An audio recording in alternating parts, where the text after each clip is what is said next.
Every year, 16 students join this course from all over the world. They come here to the Royal College of Art to study vehicle design. 98% of them, after 2 years, will go on to get a job in automotive design. This today is probably the most important day in their careers, and many of the conversations going on here today could well be between those students and the people who will set them on the roads to those careers. It's making me nervous.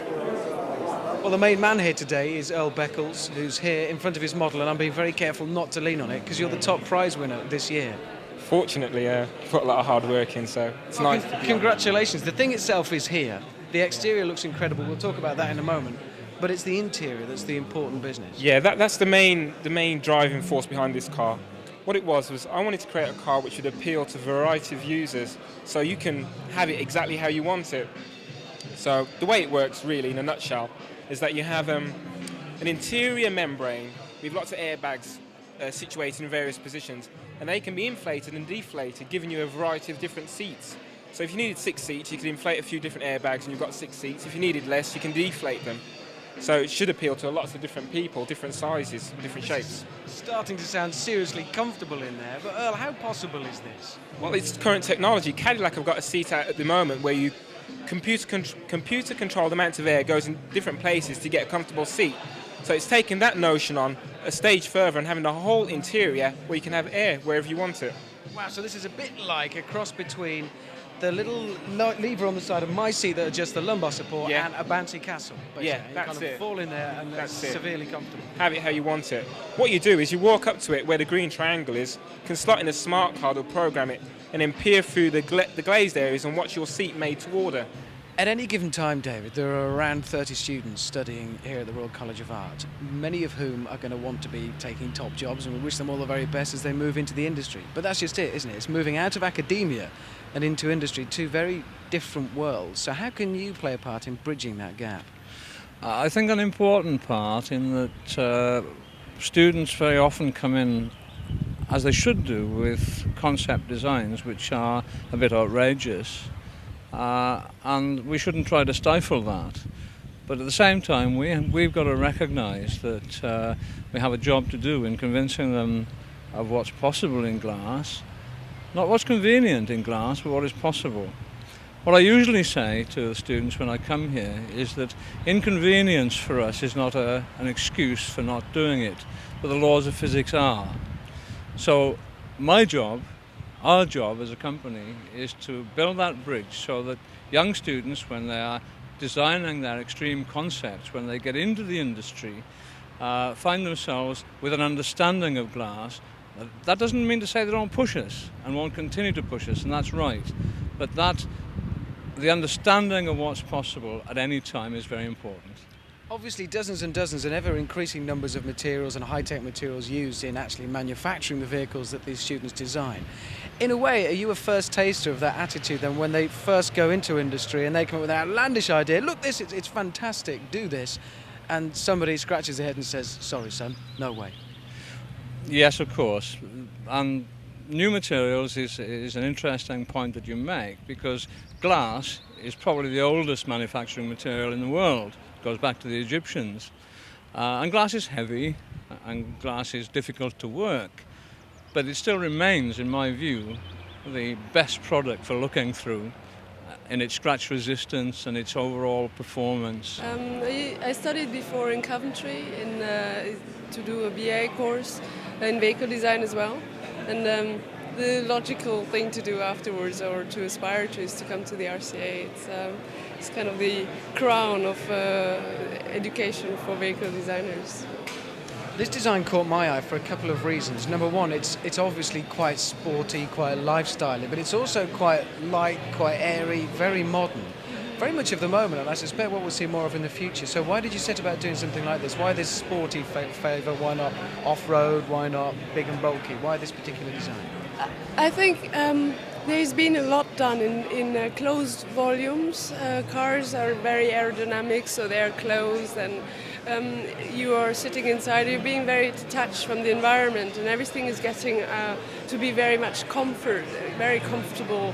And I think there is a big market for people who want something which is completely uncomfortable and very very pure, like motorbikes, for example. And I wanted to create something which is very much, which gives you very much the feeling of a motorbike, of riding a motorbike.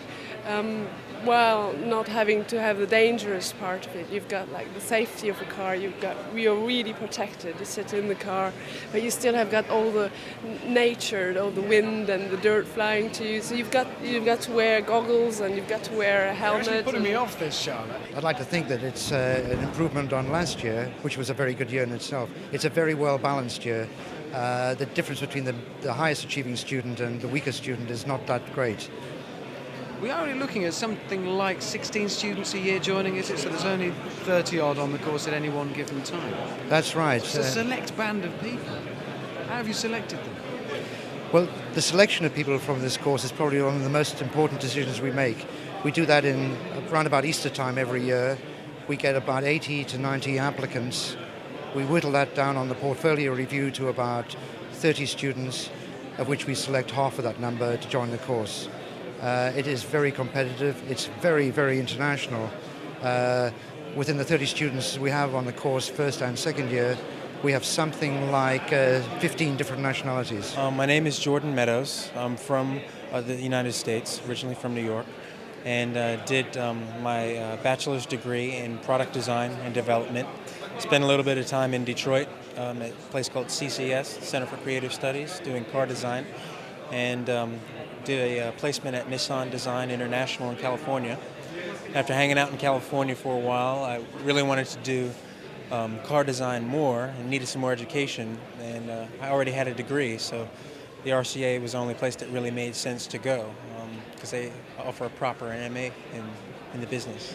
Looking around here today at some of these designs, some of the models that are on display, they are incredible. There is every conceivable shape, design, colour, texture, and many that, frankly, to me before I came here would have been inconceivable. Exactly. Some of them are so extreme they don't even look like cars. Exactly. And yours isn't a car at all. Yeah. It's Yes. kind of embarrassing because everybody else has done cars and you've done a helicopter. No, Why is it's- that? It's been a calculated move. I mean, the design theme and brief around this project was consciously to look at, with the millennium coming up, what's going to be the next step after cars.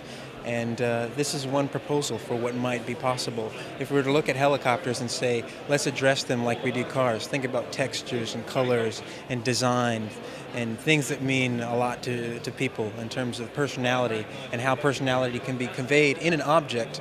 Let's carry that over to a flying craft, an aircraft. And so that was the impetus for this project. And that's why it's called the Phoenix.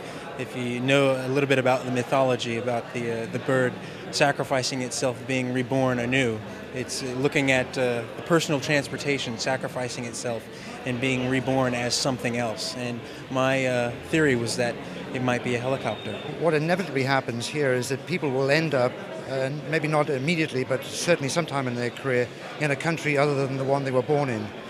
And coming here and understanding and working with people from various nationalities and various different cultures is actually incredibly important.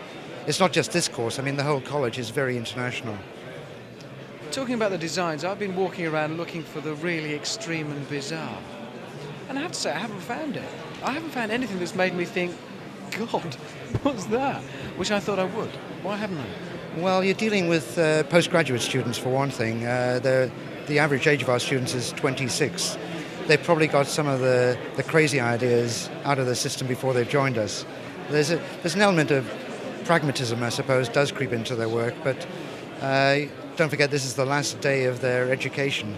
They're looking to get jobs from today onwards. What would my qualities have to be? Not necessarily the design, but as a person, what's going to be the one single thing that all these people have in common? Your individuality. I mean, if we were just producing clones of students from one generation to another, they wouldn't get employed. The design chiefs who are coming around here today are looking for all the skills, the competence in using traditional methods of design, electronic methods of design. That's a given. But what they are looking for is that spark of originality and individuality in the person. They're also looking at the personality of the designer as well, as to whether he will fit, or she, this year, will fit into a design team. It's a very stressful occupation, and the designers have to be compatible.